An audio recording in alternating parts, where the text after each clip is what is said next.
గుమ్మడికాయనైతే 4 ముక్కలు చేసి 4 ఇంట్లకైతే పంచాలి. మా గిరిజన ప్రాంతంలో ముందుగా పండిన పంటను ఏ పంట అయినా ఇలాగే పంచుకొని తింటాము. మరి మీ ప్రాంతంలో పంచుకొని తింటారో లేదో కామెంట్ అయితే చెయ్యండి. మరి నా కొడుకైతే నేను పంచుతాను డాడీ అనేసి వాళ్ళు పెద్దనాన్న చిన్నాన్న వాళ్ళ ఇంటికైతే ఇచ్చేసాడు. మా ఆవిడైతే లోపల ఉన్న తొక్కనైతే తీసి ముక్కలుగా అయితే కట్ చేసింది. నా చిన్న కొడుకేమో ఎప్పుడు ఉడికిస్తుంది మా అమ్మ అనేసి పక్కనే కూర్చొని చూస్తూ ఉన్నాడు. ముక్కలు చేసిన గుమ్మడికాయని ముందుగా ఉడికించుకోవాలి. ఉడికించిన తర్వాత ఉడికిందో లేదో అని మా ఆవిడైతే చూస్తుంది. ఉడికిన ముక్కలని ముద్దగా కలుపుకోవాలి. కలిపిన తర్వాత కూర అయితే రెడీ చేసుకోవాలన్నమాట.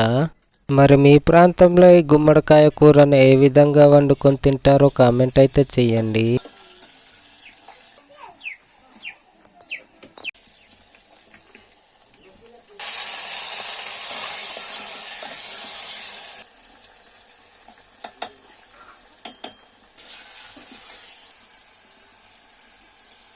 టమాటా ముక్కలు బాగా ఉడికిన తర్వాత మనం గుమ్మడికాయ ముక్కలను అయితే వేసుకోవాలి. వేసుకున్న తర్వాత మూత అయితే వేస్తాను.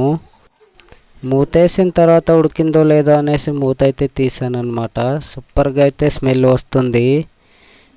వస్తుంది కానీ టేస్ట్ అయితే చూద్దామనేసి నేనైతే టేస్ట్ అయితే చూసాను. టేస్ట్ అయితే సూపర్గా ఉందన్నమాట. ఇంకా లేట్ చేయకుండా నేనైతే కూరని దించేసాను. దించేసిన తర్వాత ఒక గిన్నెలో అన్నం అయితే వేసుకున్నాను. అన్నం వేసిన తర్వాత కూర పోసుకొని ఒక 4 ముద్దలు లటక్ వేసుకొని టేస్ట్ అయితే చూసాను.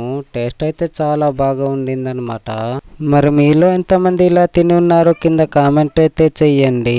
మరిన్ని విలేజ్ వీడియోస్ కోసం మన ఛానల్ అండ్ పేజ్ని ఫాలో కొట్టండి. బాయ్.